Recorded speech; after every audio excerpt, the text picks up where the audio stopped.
자, 우리 19쪽 나갑시다. 19쪽 인문 예술 부분 볼 거고요. 오늘은 시간이 문법이 일찍 끝나서 앞으로는 비문학 지문 2개씩 볼 거야. 저번 주가 좀 예외적이었던 거고 2개 볼 건데 항상 구성을 어떻게 할 거냐면 첫 번째는 쉽고 두 번째는 조금 더 어렵게 그렇게 난이도를 조정을 했어요.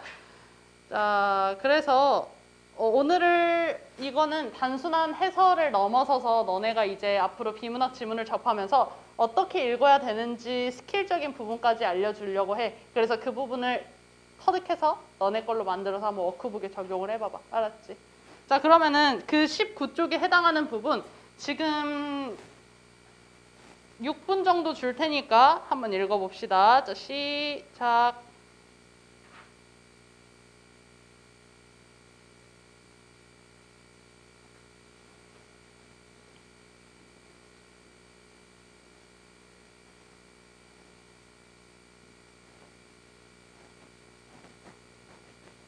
이해가 안 되면 너무 꼼꼼히 읽으려고 하지 마.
자, 여기까지만 봅시다.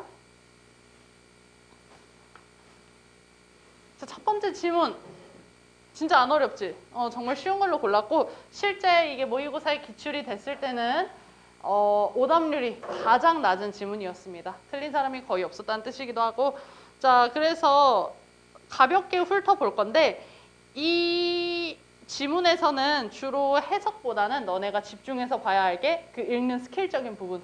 이렇게 읽고 뒤에 지문을 풀 때 한번 그 스킬을 적용을 해보도록 합시다. 자, 우리 중화사상에 관련된 얘기가 있네.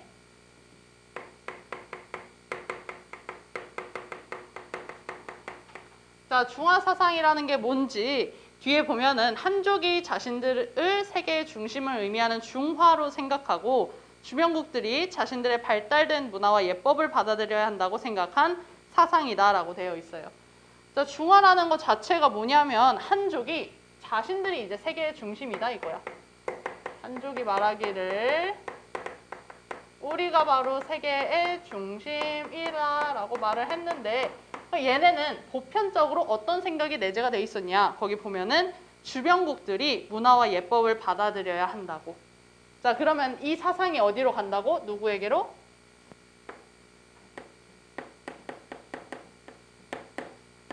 주변국에게로 이렇게 간다라는 구조야. 맞지? 자, 그래서 조선은 중화사상을 수용하여 한족 왕조인 명나라의 문화를 받아들이는 것을 당연시하였다. 자, 얘들아 지금 주격 조사의 역할을 하는 보조사가 어디 붙었는지 한번 봐봐. 조선은이야. 조선은 받아들이는 것을 당연시하였다야. 그러면 봐봐. 명나라가 야 우리가 세계의 중심이니까 조선 니네가 우리 거 받아들여 이렇게 말한 게 아니야. 주변국에 해당하는 조선이 스스로 받아들이겠다라고 말하는 문장이야. 알았지? 그래서 지금 보면은 주변국에 해당하는 게 바로 조선인 거고 이 한족에 해당하는 게 명나라인데 이 명나라에 대해서 수용을 한다라는 거지 이제 조선이. 그래서 어떤 것? 명나라의 문화를.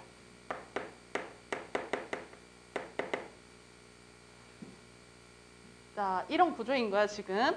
그랬을 때 17세기에 이민족이 세운 청나라가 중국 땅을 차지하였지만 조선은 청나라를 중화라고 생각하지 않고 명나라의 부활을 고대하였다 라고 했어요. 자, 명나라 다음에 오게 된 나라가 뭐냐면 바로 청나라야. 청나라가 왔지만 조선은 똑같이 수용을 한다 안 한다?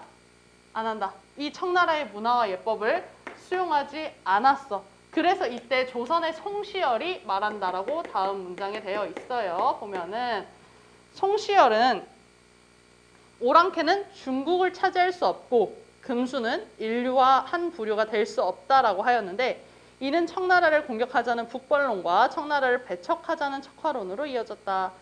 자, 송시열이 뭐라 그랬냐? 오랑캐와 금수라고 했어. 자, 오랑캐랑 금수. 오랑캐는 중국 땅을 차지할 수 없고 금수, 괴물에 해당하는 애들은 인간과 한 부류가 될 수 없대. 이거 뭘 저격하는 거야? 청나라를 저격하는 거야. 맞아. 청나라를 저격하는 거란 말이야. 이렇게. 그래서 결국 이 두 가지는 청나라를 의미하는 말인 거지. 그치? 자, 이게 읽는 스킬이야. 이 단어가 뭐를 가리키는지 잘 찾아야 된다라는 거야. 알았지? 자, 그래서 오랑캐랑 금수는 청나라를 가리키는 말이었던 거고 청나라를 공격하자는 북벌론과 청나라를 배척하자는 척화론으로 이어졌다. 그래서 여기에 뭐로 이어졌냐? 북벌론, 척화론 이렇게 이어졌대. 자, 여기 1문단까지 됐어. 그럼 1문단에서 얘들아 처음에 중화사상은 이라고 펼쳐졌었단 말이야. 그렇지? 그러면 당연히 너네가 이 1문단 첫 번째 문장을 딱 읽은 순간부터 뭘 느껴야 돼? 아, 이거 중화사상에 관련된 얘기겠구나 라고 감을 찾고 중화사상을 중심적으로 파고들어야 된다고. 알았지? 그래서 나도 지금 정리한 게 뭐야? 중화사상을 중심으로 한 조선과 송시열에 대한 얘기인 거잖아. 그치? 이걸 중심으로 정리를 하는 거야. 자, 보면은 18세기에 청나라가 정치적 안정을 이루고 조선이 북벌을 통해 명나라를 회복하기 어렵게 되자 결국 명나라 어떻게 됐어? 너네도 아주 잘 알다시피 망했어. 청나라가 이제 우세하단 말이야. 조선의 유학자들 사이에서는 조선이 중화의 계승자라는 인식이 보편화되었다. 이때 청나라가 가진 발달된 문물을 도입하자는 새로운 북학파가 등장을 했다라는 거야. 여기서 북학파인데 이거는 뭐냐면 문물을 수용하자 라고 주장한 애들이야. 자, 얘들아 거기 조선이 중화의 계승자 밑줄 쳐볼까 한번?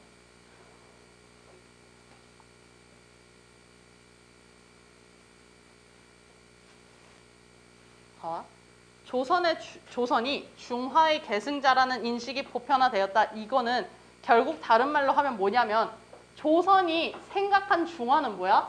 명나라야. 명나라가 지금 회복하기 어렵게 됐어. 근데 조선은 명나라의 부활을 꿈꿨단 말이야. 맞지? 그러면은 그 맥락상 파악을 했을 때 조선은 이 중화의 계승자, 다시 말해서 명나라가 망했으니 명나라를 계승할 수 있는 건 우리밖에 없다라고 말하는 거라고. 그러니까 중화의 계승자라는 말은 다시 말해 명나라의 계승자라는 뜻이야. 이거 별거 아닌 것 같은데 되게 중요한 이유가 뭐냐면 너네 잠깐 그 뒤로 페이지 쭉쭉 넘겨가지고 34쪽 한 번만 볼까?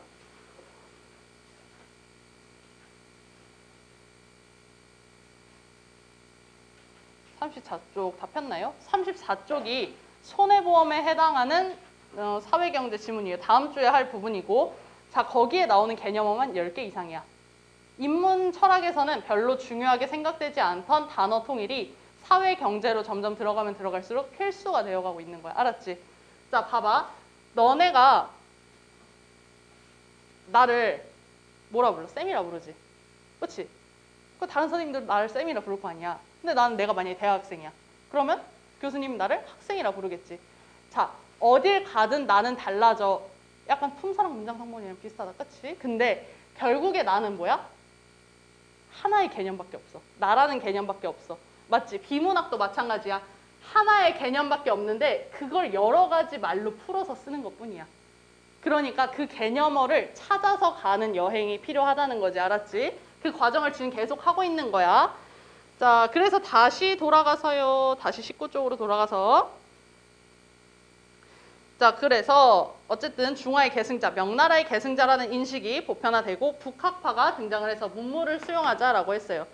그중 홍대용은 청나라의 발달된 문물은 오랑캐인 청나라가 만든 것이 아니라 청나라가 중국 땅을 차지하며 가지게 된 한족의 문물로 보았다. 자, 얘네는 이민족이었어. 그렇지? 그러기 때문에 이미 있었던 중국을 차지했던 명나라의 물건을 얘네가 우연히 겟했다. 이렇게 생각을 한 거야. 얘네가 만든 게 아니라. 그래서 이런 생각은 청나라와 청나라의 문물을 구별한 것으로 그가 저술한 을병연행록에서도 발견된다. 자, 지금 홍대용 얘기가 나오고 있거든. 홍대용의 을병연행록.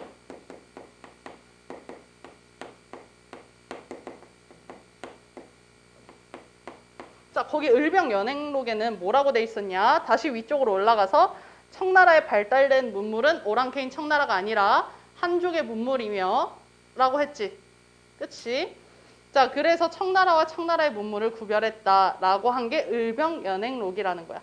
이를 통해 이때까지도 그는 조선이 명나라의 계승자라는 인식과 중화사상에서 벗어나지 못했음을 알 수 있다.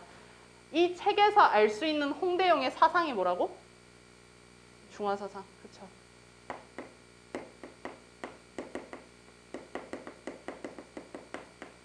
중화사상입니다. 자, 하지만 나와서 하지만 그러면 앞에랑 어떻게 된다? 분위기가 반전이 된다. 그러면은 벌써 뻔해. 중화사상이 어떻게 되겠다? 뒤바뀌겠다. 이렇게 되는 거겠지. 자, 하지만 청나라 여행을 계기로 그곳에서 만난 학자들과 교류를 이어가며 선진 문물과 새로운 학문을 탐구한 결과 사상적 전환을 이루었고 이를 바탕으로 의산문답을 저술하였다. 자, 아니나 다를까 사상적 전환이 나왔습니다.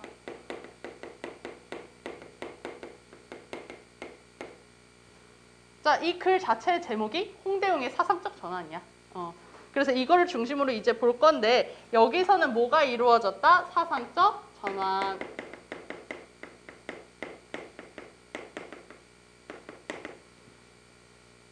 홍대용의 사상적 전환을 잘 보여주는 것은 의산문답에 실려있는 지구설과 무한우주설이래. 자, 의산문답에 하나는 뭐냐면 지구설이야. 하나는 뭐냐면 무한우주설이래.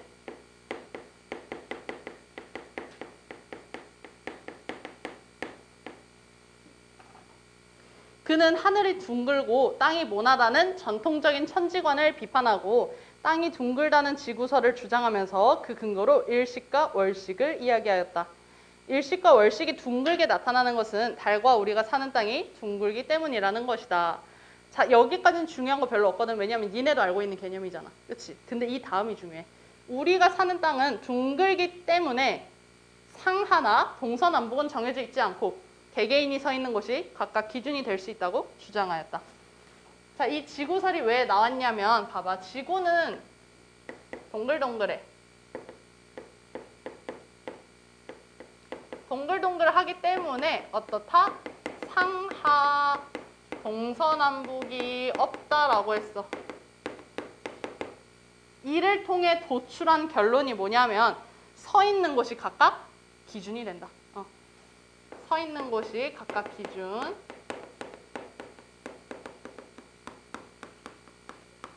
어려운 거 하나도 없죠, 여기까지.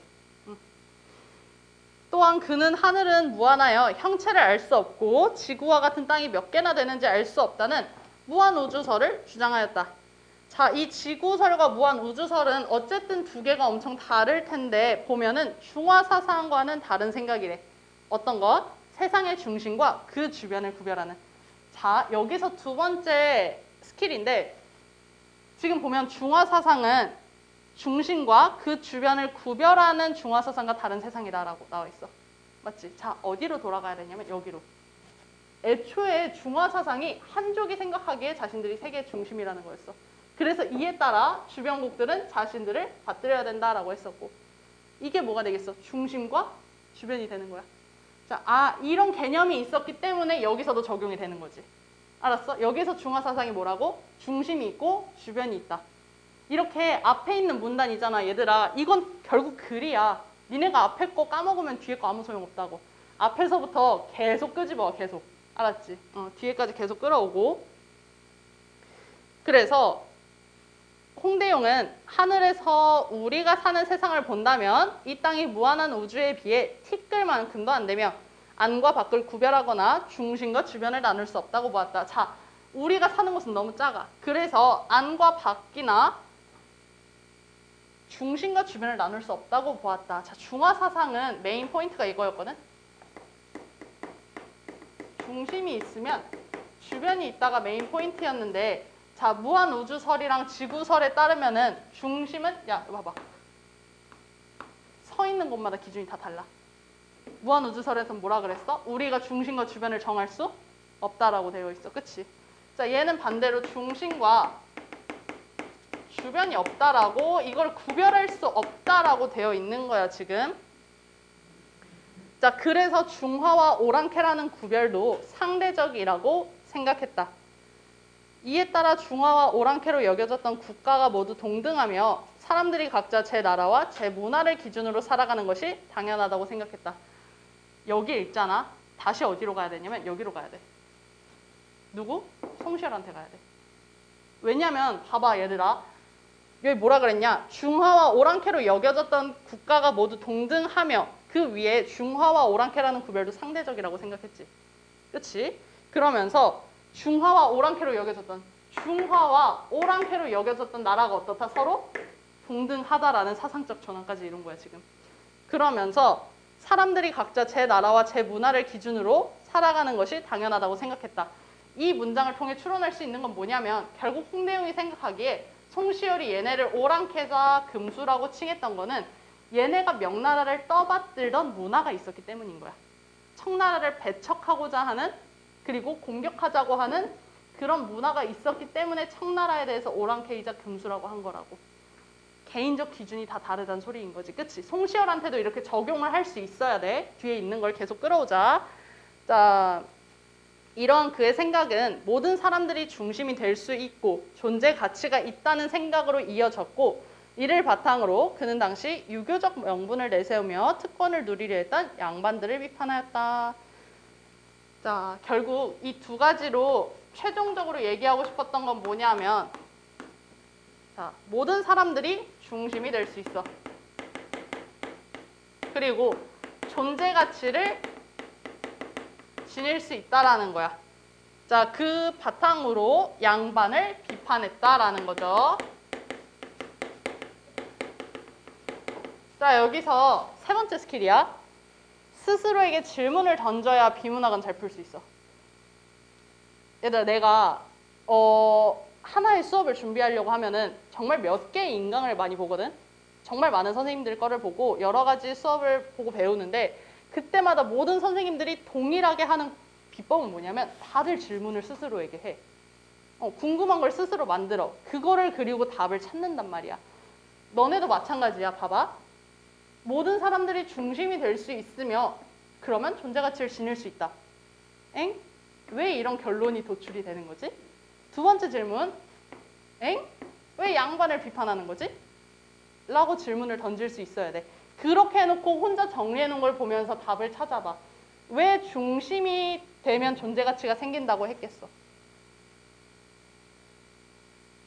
주변이 되는 것은 아까 맨 처음에 돌아갔을 때 주변국이라는 것은 중심국의 예법과 문화까지 다 수용을 해야 돼. 본인이 주체적인 게 있어 없어? 아예 없다라는 거야. 주변국은 그래. 근데 모두가 중심이 되면은 그렇게 할 필요가 없잖아. 그러니까 본인이 배워야 한다는 생각이 아니라 스스로 주체적으로 살아갈 수 있다는 존재 가치가 생긴다. 그럼 첫 번째 질문 해결됐지. 두 번째 질문. 왜 양반을 비판했느냐야. 이건 뒤에 문제도 나와 결국에. 스스로 질문한 부분이 뒤에 문제 나온다고. 왜 양반을 비판했을까?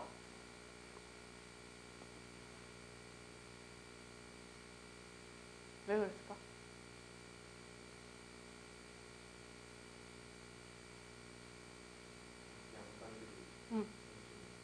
그치. 양반 중심 사회였잖아. 근데 당시 양반들은 그 생각을 버렸어? 아니야. 자신들이 있기 때문에 백성들이 있다고 생각을 했어. 백성들이 자신들을 따라야 된다고 생각을 했어. 그런 중심과 주변이 있는, 다시 말해 이 양반이라는 거는 중심과 주변이 있는 구조란 말이야. 그러기 때문에 이 양반을 비판한 거였지. 이해됐지? 자, 그래서 이렇게 질문까지 해결을 하고 재주와 학식이 있는 자는 신분이 낮은 농부의 자식이라도 높은 관직에 오를 수 있어야 한다고 굉장히 깨어있는 정신으로 주장하였습니다. 어떤 국가와 문화, 사람도 각자 중심이 될 수 있고 존재 가치가 있다고 생각한 홍대용의 사상은 자, 이것 봐. 평등주의와 다원주의를 우리 역사상에서 선구적으로 보여주었다는 점에서 의의가 있습니다.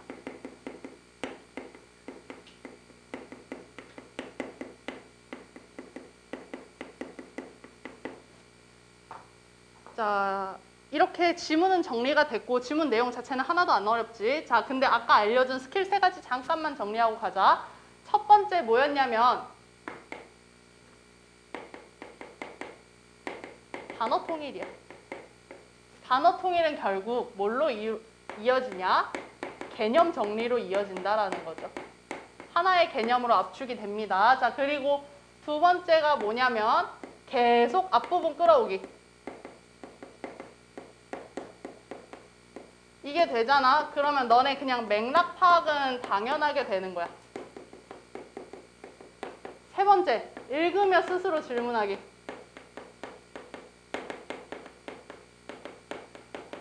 그리고 스스로 답을 지문에서 찾거나 아니면은 없으면 내가 했던 것처럼 추론을 하세요. 자, 이 3가지가 되잖아. 그럼 진짜 거짓말 안 하고 이건 정말이야. 이 3가지가 되잖아. 너네 3월 모의고사 봤을 때 비문학 거의 다 맞을 수 있다라는 거야. 제일 어려운 지문 빼고 나머지 2개 지문은 다 맞을 수 있을 정도로 가능해진다고. 이 3가지 스킬 이거 진짜 잘 기억해도 이거 얘들아 계속 가 계속. 모든 국어에서 계속 가. 자, 이거 적용해서 다음 지문 볼 건데 그 전에 이 부분에 해당하는 문제 먼저 풀고 넘어갈게요. 자, 문제 시간 똑같이 6분 정도 줄게. 한번 풀어보세요.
자, 여기까지만 봅시다. 6분 됐어요.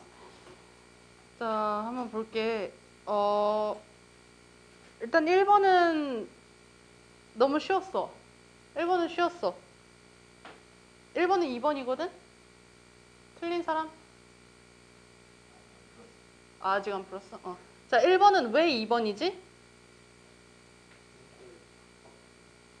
송시열이 북학파가 아니다. 이거는 확실하지, 그치? 근데 얘들아 봐봐. 정확한 답은 뭐냐면 송시열이 북학파인지 알 수 없다가 정답이야. 왜? 지문에는 송시열이 무슨 파인지 명확히 얘기한 적이 없어. 우리가 역사적 지식으로 알고 있어도 지문에 나오지 않은 사실에 대해서는 답안지에 뭐라고 적혀 있냐면 알 수 없다라고 명시가 되어 있습니다. 우린 지문을 통해 지식을 획득하는 과정이니까 그래서 그것은 알 수 없다로 분류를 하면 됩니다. 자, 2번은 조금 어려웠는데 2번의 정답은 2번이었거든. 2번 틀린 사람 있을까요?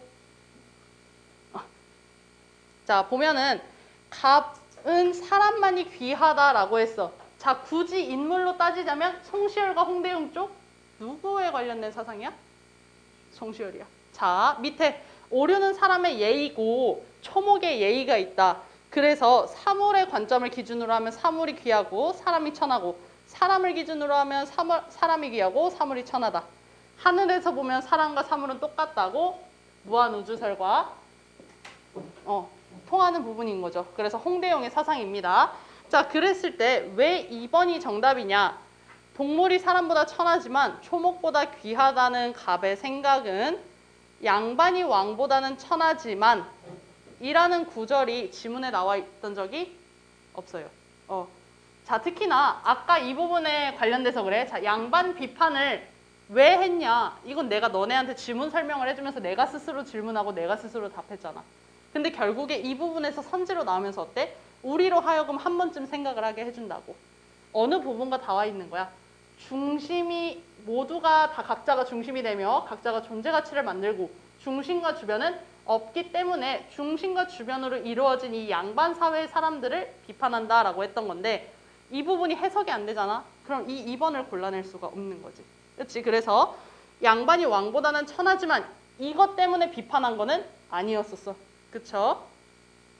그래서 평민들보다 귀하다는 유학자들의 생각과 연결될 수 있다. 자, 유학자들의 생각은 심지어 지문에서 언급된 적도 없어요. 이것 또한 아니다.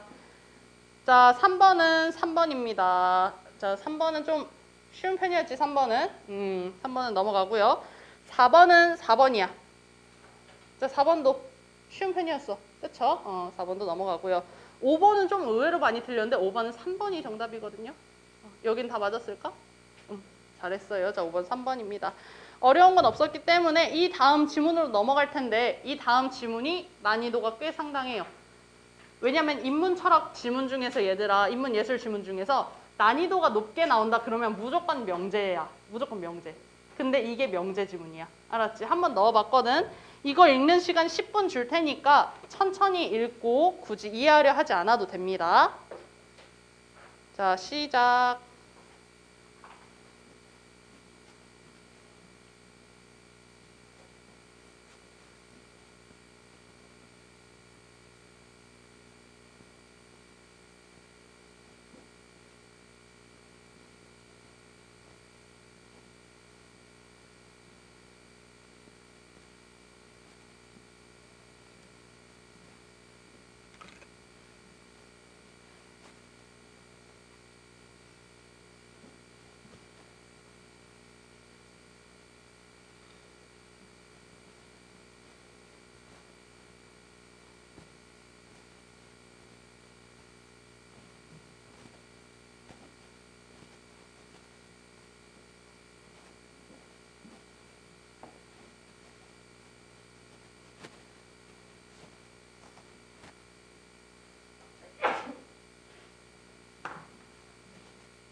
자, 지문 여기까지만 읽을까요?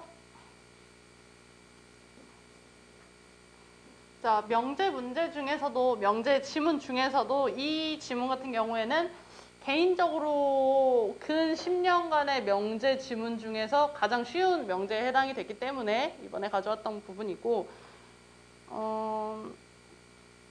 자, 이거는 해석을 들어갈게요. 너네가 비문학 지문을 읽으면서 중간에 해석이 안 되는 부분이 분명 있을 거란 말이야. 앞으로는 계속 더 많아질 거야. 우리가 이제 다음 주부터 나가는 파트가 사회, 경제, 과학, 기술이야. 이해가 안 되는 부분이 분명히 있어. 근데 그 부분을 내가 자꾸 너네 읽기 전에 이해 안 되면은 이해하려 하지 말고 그냥 편하게 읽어라 하는 이유는 뭐냐면, 이해 안 되는 부분을 너네가 밑줄까지 쳐가면서 계속 같은 문단을 반복해서 읽잖아. 그러면 그럴수록 사람의 읽기 능력이라는 거는 감소할 수밖에 없어. 더욱더 집중이 안 되고 더욱더 읽히지 않기 때문에 혹여나 너네가 시험을 보다가 이해가 안 되는 지문이 나오잖아. 과감하게 버릴 줄 알아야 돼. 알았지? 이거는 무슨 시험이든 다 해당이 되는 부분이야. 국어에서는. 자, 그럼 한번 봅시다. 아리스토텔레스의 고전 논리학에서는 기본 명제를 4가지로 분류하고 이를 각각 전체 긍정 명제, 전체 부정 명제, 부분 긍정, 그리고 부분 부정 면제라고 이름을 붙였다. 자, 3단 논법에 이용되는 명제는 어떤 것이든 이 4가지 기본 명제 중에 어느 하나의 형식을 반드시 가져야 하며, 이 명제들은 그 뜻이 애매하거나 모호하지 않아야 하므로 표준 형식으로 고쳐주어야 한다라고 했습니다. 자, 저 명제들 결국에 표준 형식을 취해야 한다라는 건데, 얘들아, 그러면은 표준 형식을 조금 다른 말로 써보자. 이 문장을 조금 다른 말로 써보자. 이 명제들은 그 뜻이 애매하거나 모호하지 않아야 하므로 표준 형식으로 고쳐줘야 한다를 어떻게 바꿀 거냐면, 명제의 표준 형식은 그 뜻이 애매하거나 모호하지 않아야 한다. 이렇게 고치면 어때? 같은 문장이지. 그치? 같은 문장이지만 훨씬 쉽지. 그래서 그렇게 너네가 리워딩하는 과정도 필요해. 비문학에서는. 자, 그렇게 해서 표준 형식이란 애매하거나 모호하지 않아야 함을 의미를 합니다. 이게 바로 표준 형식이라는 거야. 알았지? 자, 먼저 전체 긍정을 뜻하는 명제의 표준 형식은 모든 철학자는 이상주의자와 같이 모든 이다로 하면 된다. 자, 특히 비문학에서는 이런 부분 많이 써야 되는 게 개념어를 문장에 적용할 줄 알아야 돼. 어떤 식이냐면 봐봐. 모든 철학주의자는 이상주의자다와 같이 모든 땡땡은 땡땡이다로 하면 된다. 이게 전체 긍정이라면 얘들아, 모든이 바로 전체가 돼야 되는 거고 이다가 바로 긍정이 돼야 된다는 부분이야. 이거를 너네가 읽으면서 문장 밑에 써놨잖아? 그럼 진짜 똑똑한 거야. 이렇게 문장에 적용할 줄 알아야 돼. 자, 그래서 전체 긍정 명제는 어떻게? 이렇게만 하면 되는 거야. 자, 그러면은 전체 부정을 뜻하는 명제의 표준 형식의 경우 모든 철학자는 이상주의자가 아니다라는 말은 애매하다. 자, 얘들아, 이것과 반대되는 거잖아. 전체 긍정과 부정은 반대고 부분 긍정과 부분 부정은 반대인 건데, 우리가 생각했을 때는 모두는 그대로 오겠지. 근데 이다와 아니다만 다르면 되지 않을까? 라고 했는데 이게 굉장히 애매하대. 다시 말해서 표준 형식이 될 수 있다 없다? 없다라는 거야. 그럼 표준 형식을 다시 짜줘야 된다는 소리거든.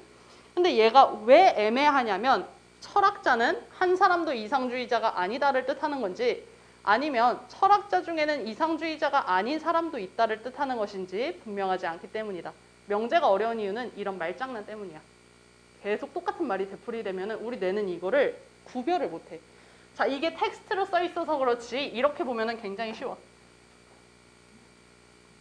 철학자가 100명이야. 근데 이 중에 90명은 이상주의자야. 이 중에 10명은 이상주의자가 아니야. 이런 상태에서 이제 내가 이 철학자들 무리의 리더야. 이제 다른 사람이 와. 당신들 무리 철학자에서는 다들 이상주의자인가요? 이랬어. 근데 내가 이렇게 말하는 거지. 이 10명이 이상주의자가 아니잖아. 그러면 내가 막 그런 거야. 모든 철학자가 이상주의자는 아니에요. 라고 말을 하는 거야. 이 뜻은 뭐야? 이상주의자도 일부에 있다란 뜻이야. 근데 만약에 100명이 다 이상주의자가 아니야. 그치? 자, 그런 상태에서 당신네들 철학자는 이상주의자인가요? 라고 물어봤는데 내가 단호하게 말해. 아니요. 모든 철학자는 이상주의자가 아니에요. 라고 말을 해. 이건 뭐야? 이 내 말투에서 100명이 전부 다 아니다라는 뜻을 가지고 있잖아. 결국 이 명제는 얘들아 텍스트로 봤을 때는 쉽게 해석이 안 된다라는 거야. 진짜 너네가 이렇게 머릿속으로 시뮬레이션을 돌리고 입으로 껌뻑껌뻑 하는 한이 있더라도 이렇게 너네가 구별을 할 줄 알아야 된다고. 그래서 어투로 보면은 이게 왜 애매하고 모호한지 알겠지? 일부분을 포함하는 건지 아니면 그냥 진짜 전부 다 아닌 건지를 모르겠잖아. 자, 그런 상태에서 보면은 그러므로 모든 땡땡은 땡땡이 아니다라는 형식은 전체 부정 명제의 표준 형식이 될 수 없다. 내가 아까 했던 말 그대로 나왔지. 자, 그러기 때문에 어떻게 바꿔줘야 되냐? 전체 부정의 뜻을 분명하게 나타내어 줄 수 있는 표준 형식. 다시 말해 애매하지도 모호하지도 않은 표준 형식은 어느 철학자도 이상주의자가 아니다와 같이 어느 땡땡도 땡땡이 아니다로 하면 된다. 자, 그러면 뭘 바꿔야 된다고? 모든을 어느. 단 한 명의 오차도 없이. 어느 철학자도 이상주의자가 아니다. 그러니 여기서는 이게 전체고 여기서는 이게 전체고 이게 부정이라는 소리야. 자, 부정과 긍정은 이다 아니다지만 전체는 긍정과 부정이 좀 달라. 전체는 얘는 모든이야. 얘는 어느. 이렇게 표준 형식을 잡아줘야 된대. 자, 여기까지 됐을 겁니다. 그러면 여기까지 지금 봤고 부분 긍정을 뜻하는 명제의 표준 형식은 어떤 철학자는 염세주의자다와 같이 어떤 땡땡은 땡땡이다라는 형식이면 된다. 자, 그럼 얘들아 여기 뭐라 써준다고? 어떤 밑에다가? 부분, 그쵸. 부분 그리고 이다가 왔으니까 뭐를 써줘야 돼? 긍정. 이렇게 써주면 됩니다. 그쵸? 자, 근데 뒤에 보면 어떤 이란 말이 어떤 낯선 사람이라고 할 때처럼 불확정적인 대상이라는 뜻을 가질 수도 있으나 자, 이게 무슨 뜻이냐면 내가 그래 이 중에 어떤 철학자는 이성주의가 아니에요 라고도 할 수 있어.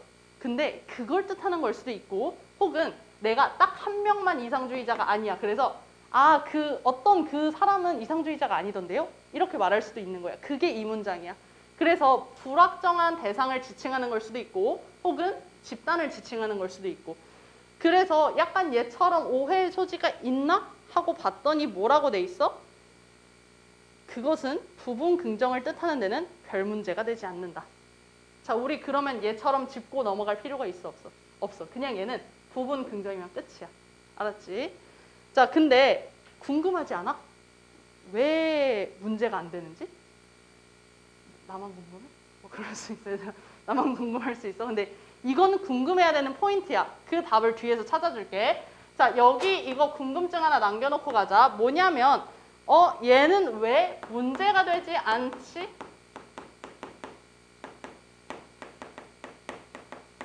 라는 질문을 남겨놓고 가자고. 알았죠? 자, 그러면은 마지막으로 부분 부정을 뜻하는 명제의 표준 형식은 어떤 철학자는 도덕주의자가 아니다에서와 같이 어떤 땡땡은 땡땡이 아니다 라는 형식이면 된다. 자, 얘 부분이고 얘 부정입니다.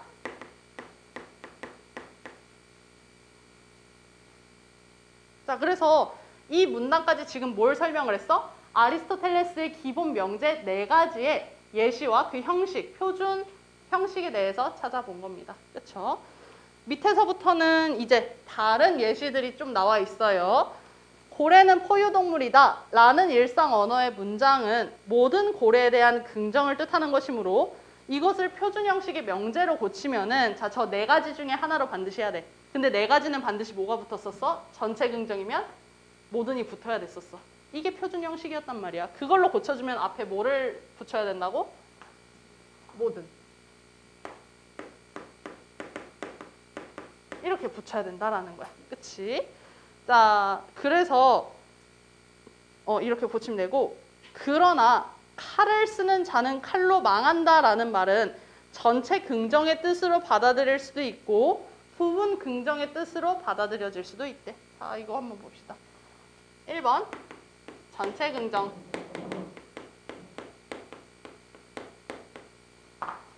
2번 부분 긍정. 벌써 궁금하지? 왜 이렇게 나뉘는가?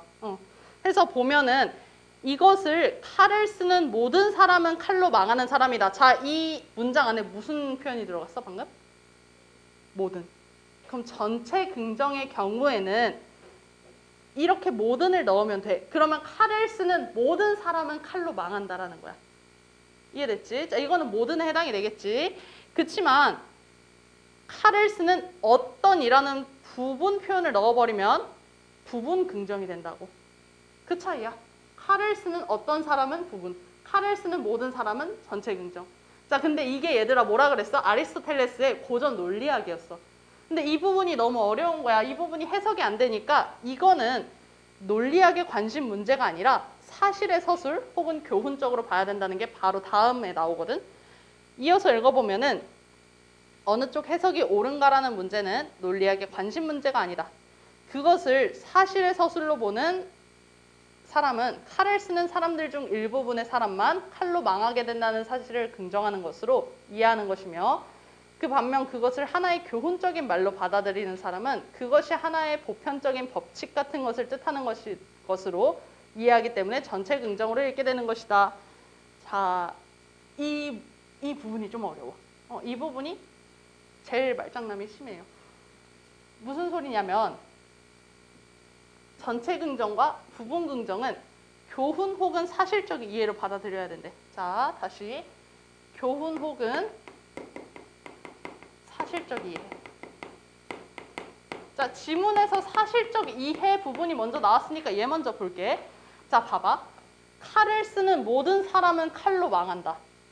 근데 이거를 사실적인 진위 관계를 따져보자는 거야. 따지고 보면은 백종원 선생님도 칼을 쓰는 사람이야. 근데 그분은 망할 일이 없으셔. 프랜차이즈가 지금 몇 개야. 그분 너무 잘 먹고 잘 사시잖아.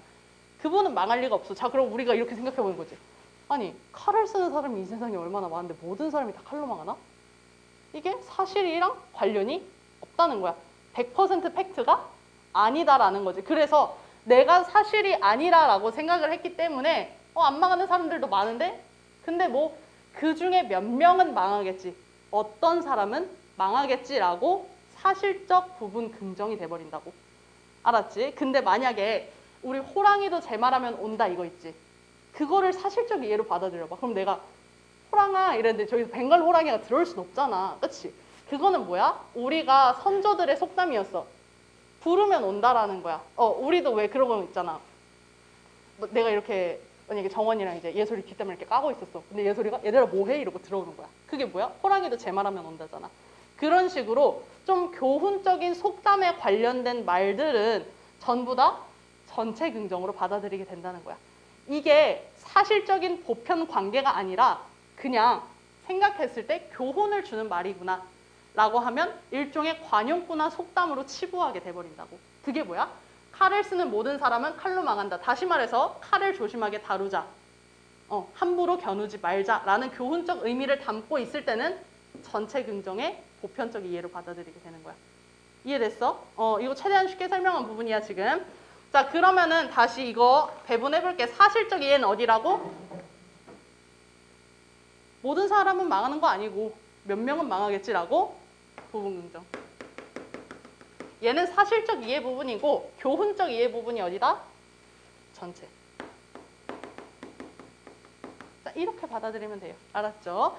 자, 그러면은 여기까지 새로운 예시를 통해 한번 봤고, 자, 그래서 이게 반드시 명제가 논리학의 부분에서만 해석된다는 게 아니다라는 걸 우리는 알 수 있었어. 맞죠? 자, 그럼 그 밑에 한번 봅시다. 대부분의 젊은이들은 현실 부정적이다 해서 대부분은 전체가 아니라는 뜻이지. 그치? 모든이 아니잖아, 일단. 그러면은 이거 표준 형식으로 바꿔줘야 되기 때문에 뭘로 바꿔줘야 돼? 그렇죠. 어떤으로 바꿔줘야 돼요? 어떤 젊은이들은 이렇게 바꿔줘야 돼. 그쵸? 자, 그리고 이런 경우에는 어떤으로? 즉 부분 긍정 혹은 부분 부정으로 이해할 수밖에 없다. 자, 그치? 전체는 이제 안 되지. 탈락이지. 전체 중에서 단 한 사람에 대한 긍정을 한 것도 부분 긍정으로 일반화시킬 수밖에 없으며 한 사람을 제외한 다른 모든 사람들에 대한 긍정도 부분 긍정으로 간주할 수밖에 없다. 자, 요즘에 서연고 대학교에서 자퇴율이 엄청 높은 거 알아? 왜 그럴까? 혹시 뉴스 본 적 있어? 자퇴율이 왜 높을까? 나와봤자 소용이 없는 거야. 똑같이 공무원 시험 보면 똑같은 공무원 되는 거고, 그래서 실제로 내 주변에도 자기 공무원 하겠다고 그냥 자퇴한 사람들도 되게 많았어. 어차피 나와봤자 뭐 할 게 없다 이거. 그런 식으로 요즘에는 현실 부정적인 사람 많아. 그래서 우리 학교 학생들한테 물어봤어. 한 300명한테. 300명한테 물어봐. 세상이 살기 좋으세요? 라고 물어봤어. 그랬더니 299명이 머리가 꽃밭이야. 너무 좋대. 네, 너무 좋아요. 이랬는데 단 한 명이 저 오늘 한강다리 갈 건데요. 저 오늘 살고 싶지가 않아요. 이렇게 얘기를 해버리는 거야. 현실 부정적인 거야. 그 사람은. 자, 근데 봤어? 어떤 젊은이들은 현실 부정적이다. 자, 봐. 단 한 명만이 현실 부정적이지. 근데 그럼에도 불구하고 우리는 이 300명의 집단에 대해서 뭐라 그래야 돼? 어떤 사람은 부정적이다라고 말할 수밖에 없어. 몇 명인데? 부정적인 사람이? 딱 한 명밖에 없는데. 그치? 자, 근데 반대로 이 299명이 현실 부정적이야. 근데 한 명은 너무 기뻐. 세상 사는 게 행복하대. 자, 그랬어. 그럼 이 집단은 사실 대부분 현실 부정적이잖아. 근데도 이렇게 바꿔야 된다는 거야. 어떤 젊은이들은 현실 부정주의자가 아니다. 야, 299명이 현실 부정자인데 이 한 명 때문에 아니다라는 말이 성립이 돼버리는 거야. 그치? 이상한 모순이 생겨버리는 거지. 자, 그래서 그 밑에 왜 그런지 나와. 부분에 관한 명제들 중에서 그 양의 정도가 다른 것을 나타낼 수 있는 방법은 없다. 자, 봐봐. 부분 긍정이든 부분 부정이든 양의 문제를 다룰 수 있는 거는 단 한 개도 없어. 그래서 이것은 곧 모든 명제를 네 가지 기본 형식으로만 나누어야 한다는 고전 논리의 한계점이 된다. 그래서 이 위의 명제도 어떤 젊은이들은 현실 부정적인 사람이다 라고밖에 못하는 거야. 단 한 명만이 현실 부정적이고 나머지 299명이 아님에도 불구하고. 그러면 뭐가 생각이 나야 돼? 아, 내 질문. 아까 말했잖아. 이 어떤이 특정한 사람을 나타내는 건지 혹은 어떤 집단을 나타내는 건지 그런 오해가 생길 수 있다. 하지만 상관없다. 이러고 나갔지. 그러면서 거기 지문에 뭐라고 돼 있어? 얘들 왼쪽 봐봐. 자, 바로 왼쪽을 보면은 어느 철학자도 이상주의자가 아니다와 같이 어느 땡땡도 땡땡이 아니다로 하면 된다. 하고 그 밑에 부분 긍정을 뜻하는 명제 표준 형식은 이것인데 어떤이란 말이 어떤 낯선 사람이라고 할 때처럼 불확정적인 대상 몇 명? 한 명. 근데 여기서 말하는 어떤은 집단이야. 집단과 한 명. 이것을 구별짓는 거는 밑에 뭐라고 돼 있냐면 별 문제가 되지 않는다라고 되어 있어. 자, 이것과 연관지어서 볼까? 왜? 다시 오른쪽 보면은 부분에 관한 명제들 중에서 그 양의 정도가 다른 것을 나타낼 수 있는 방법이 없기 때문이다. 라는 질문에 대한 답을 찾을 수 있는 거야. 알았지? 그래서 너네가 중간중간에 질문하는 과정이 필요해. 근데 이게 만약에 훈련이 진짜 잘 되잖아. 그럼 나중에 좀 무서울 정도로 잘 맞히게 돼. 어떤 식으로 잘 맞히냐면 이제 나 같은 경우는 이런 걸 많이 봤을 거 아니야. 근데 이런 걸 보면서 별 문제가 되지 않는다라고 말하는 순간 딱 느낌이 쎄해. 아, 이 새끼 문제가 되지 않는다라고 말을 한다고? 그러면은 이거에 대한 서술이 분명히 있거나 아니면 우리로부터 생각을 하게끔 할 텐데 그리고 거기에 별표를 쳐놓는 거야. 그렇게 하고 딱 넘어가 봤더니 무슨 얘기가 나와? 양의 정도는 모른다. 그것이 한계점이다. 그래서 우리가 이게 문제가 되지 않는다라는 결론이 도출이 되는 거야. 그래서 내가 아까 문제 읽는 스킬 3번에 스스로 질문하기가 왜 중요한 거였어? 맥락 파악이 너무 잘 되잖아. 그쵸? 스스로가 이해할 수가 있잖아. 양의 정도를 알 수 없기 때문에 저 부분은 별로 상관이 없습니다. 자, 그럼 밑에 이제 내려가서 미국 흑인들 외에는 아무도 흑인 영가의 참뜻을 느낄 수 없다. 이 문장에는 흑인 영가의 참뜻을 느낄 수 있는 미국 흑인에 대한 것과 그것을 느낄 수 없는 다른 사람들에 대한 것이 포함되어 있다. 이거 무슨 소리냐면 봐봐 여기. 자, 미국 흑인들 외에는 아무도 흑인 영가의 참뜻을 느낄 수 없다. 표면적인 것만 먼저 보자. 아무도 흑인 영가의 참뜻을 느낄 수 없다. 누구를 제외한? 미국 흑인들을 제외한 다른 사람들은 참뜻을 느낄 수 없다. 이게 1번이야. 알 수 있는 정보 1번. 2번은 뭐야? 미국 흑인들만이 영가의 참뜻을 느낄 수 있다. 그치? 미국 흑인들만이 느낄 수 있다라는 문장을 알 수 있는 게 두 번째야. 자, 그러면은 우리 기본 명제라는 건 어쨌든 하나의 문장으로 이루어져야 되는데 지금 이 안에는 몇 개의 뜻이 숨어져 있는 거야? 2개나 있는 거야. 그럼 이거를 어떻게 해줘야 되냐면 합칠 수 없고 반드시 나눠줘야 되는 부분인 거지. 그래서 어떻게 나누냐? 첫 번째, 미국 흑인이 아닌 모든 사람은 흑인 영가의 참뜻을 느낄 수 없는 사람이다 라는 명제로 고쳐야 한다. 근데 얘들아 이거 그 전체 긍정일까 전체 부정일까? 왼쪽에 그 명제 표준 형식까지 서술해 놓은 걸 보면 알 수 있어. 뭘까?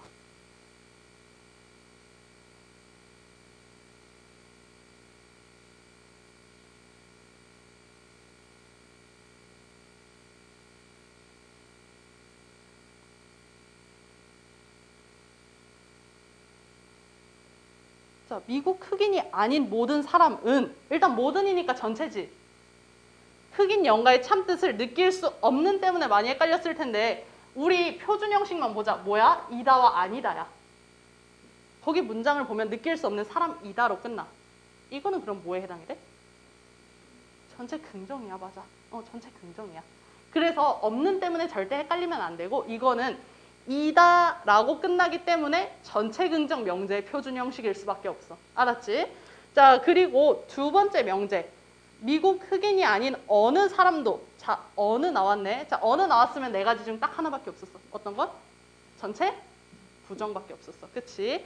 그래서 내가 여기 밑에 써놓은 거야. 이거 써놓으면 찾기가 쉬워. 자, 그래서 어느 사람도 흑인 영가의 참뜻을 느낄 수 있는 사람이 아니다라고 부정으로 끝내기도 했습니다. 자, 그래서 이렇게 두 가지로 나눠서 첫 번째는 전체 긍정으로 만들고 자, 두 번째는 뭐냐면 전체 부정으로 만들어 버리는 거야. 이렇게 의미가 2개가 겹칠 때는 반드시 나눠줄 것.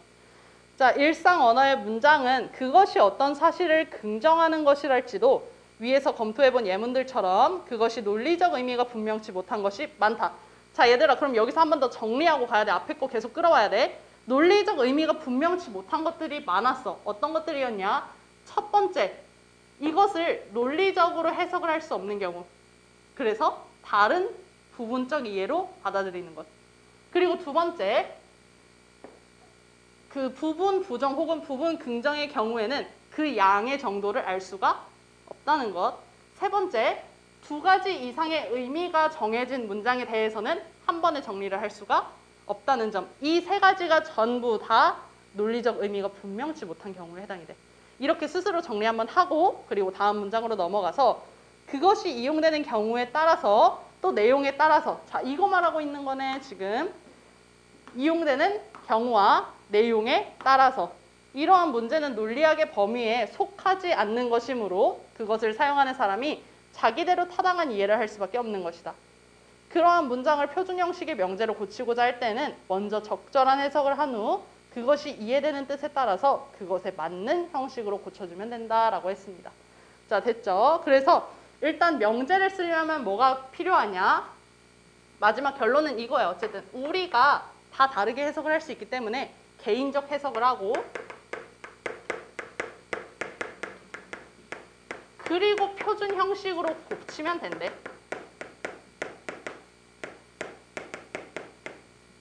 이렇게만 하면 된다라는 거야. 자, 그래서 명제 지문은 이렇게 해석을 하면 되는 겁니다.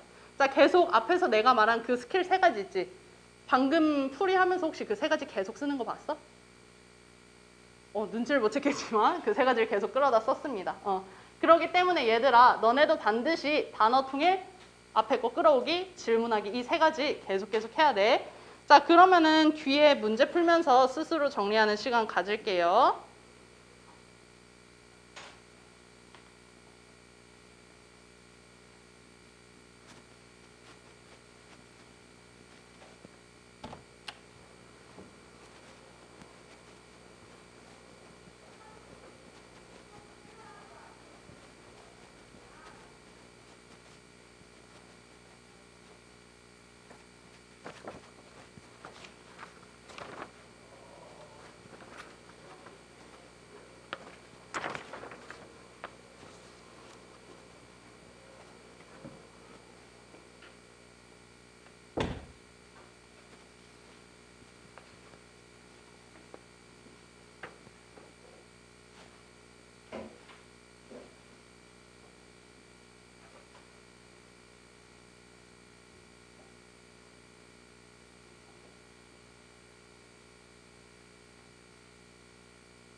우리 다시 해보자. 다시 잠깐만.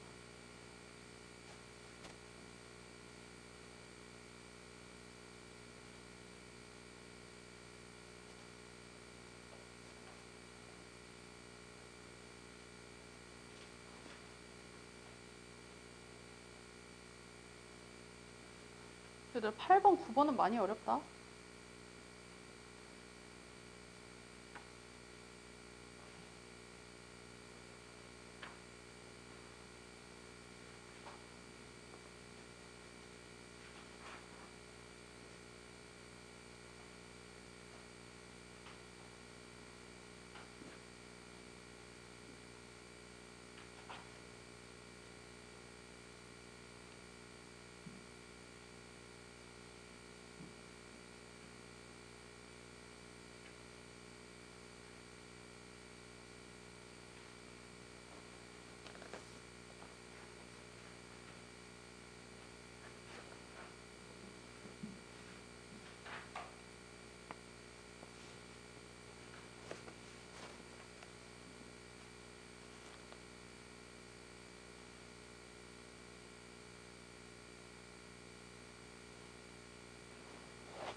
얘들아 1분 뒤에 문제 해설할 테니까 어려워서 못 풀겠거나 아직 못 푼 사람은 문제랑 선지 한 번씩만 읽어봐봐 지금. 알았지?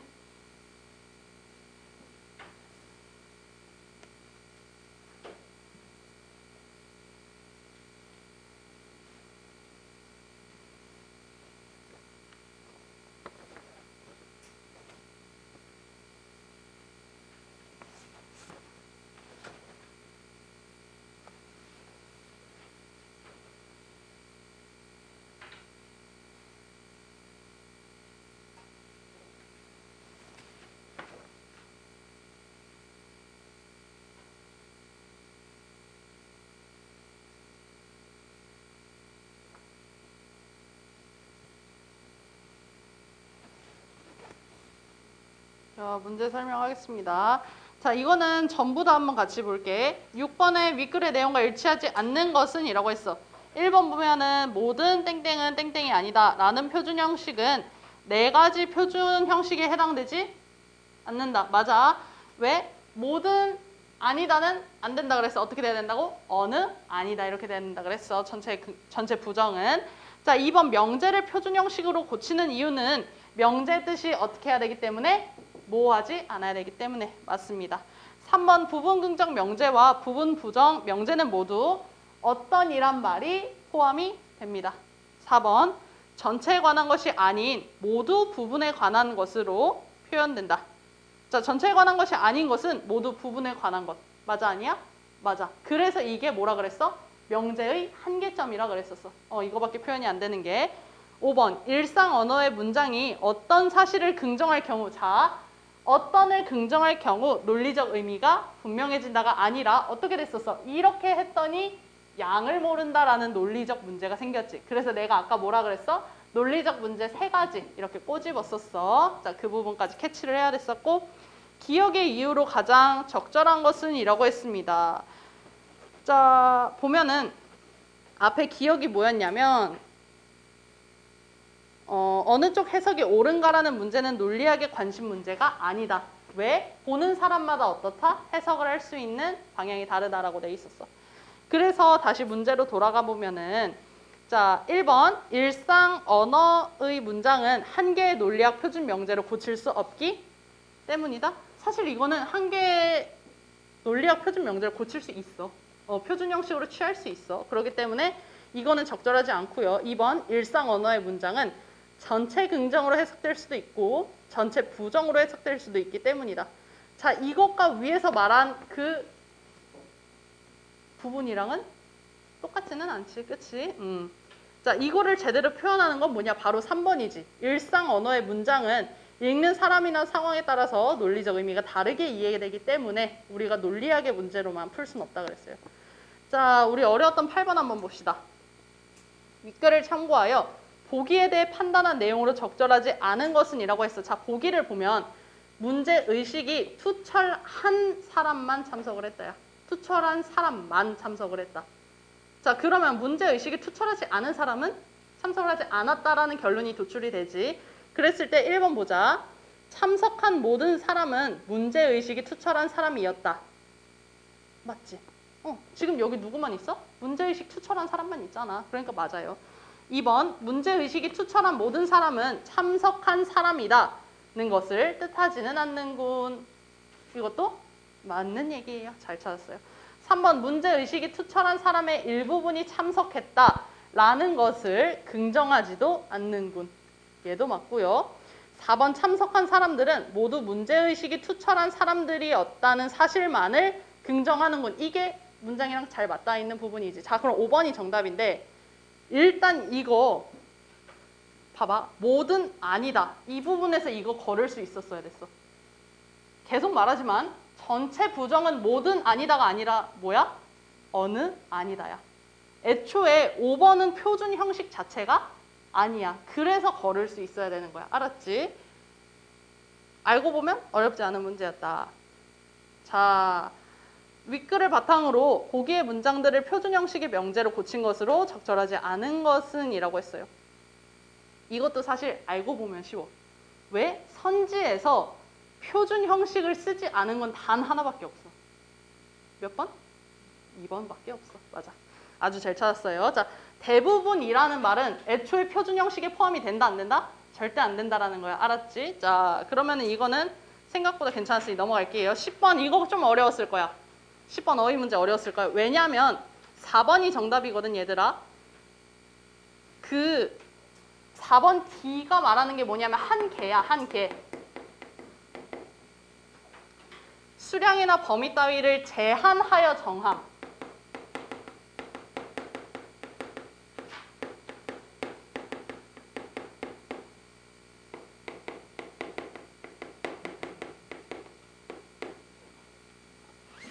자, 제한하여라는 부분은 똑같아. 그치? 자, 근데 봐봐.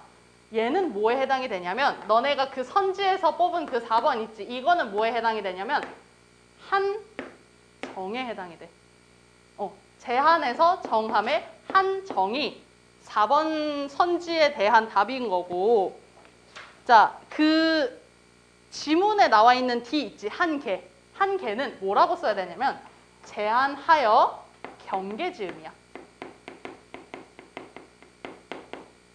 그래서 얘는 한 개 이렇게 돼야 되는 거야. 자, 다시 제한하여 정함이 한 정이고 제한하여 경계지음이 한 개다. 그러니까 여기 4번에서 말하고 있는 건 뭐라고? 한 개가 아니라 한 정이다. 이런 거 엄청 많이 나오는데 어휘 시험 요즘 어렵게 나오거든. 그래서 오늘부터 어휘를 외울 거야. 너무 좋지. 이제 너네가 틀릴 일이 없게끔 해줄게. 자, 그럼 오늘 진도는 여기까지 나가고요. 모두 고생 많았습니다. 자, 단어책 나눠줄게. 잠깐만.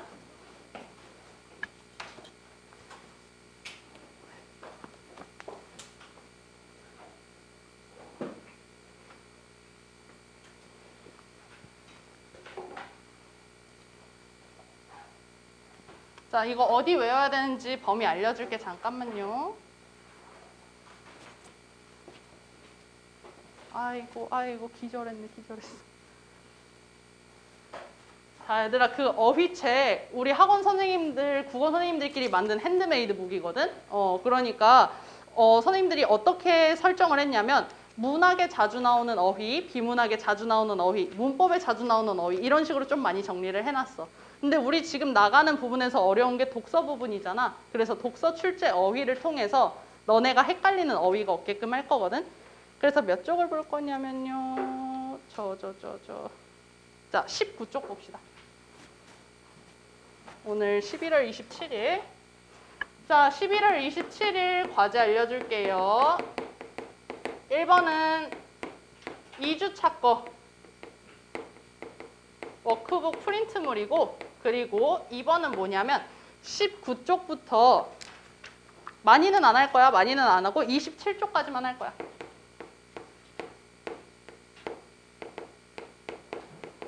자, 어휘 암기해서 다음 주부터 시험 볼 거고 통과 못한 사람은 재시험까지 있습니다.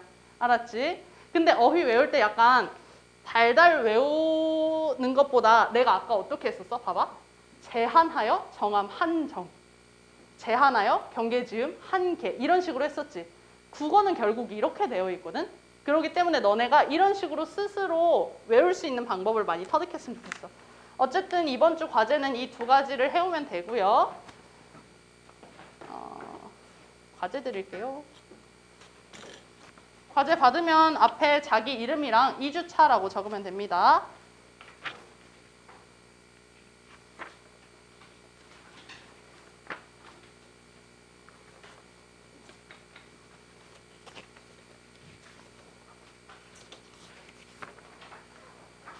그리고 얘들아, 너네가 이제 매주 내는 과제들 있잖아. 매주 내는 과제에 대해서는 그 따로 피드백을 해주시는 전문 선생님이 계시거든.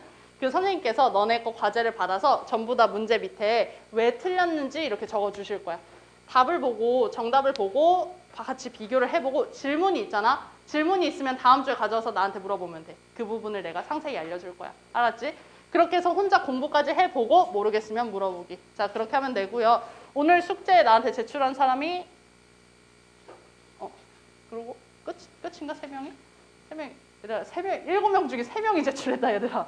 다음 주에는 7명 다 제출할 수 있도록 하고 1주차 못 해온 거 다음 주에 가져오면 좋다. 알았지?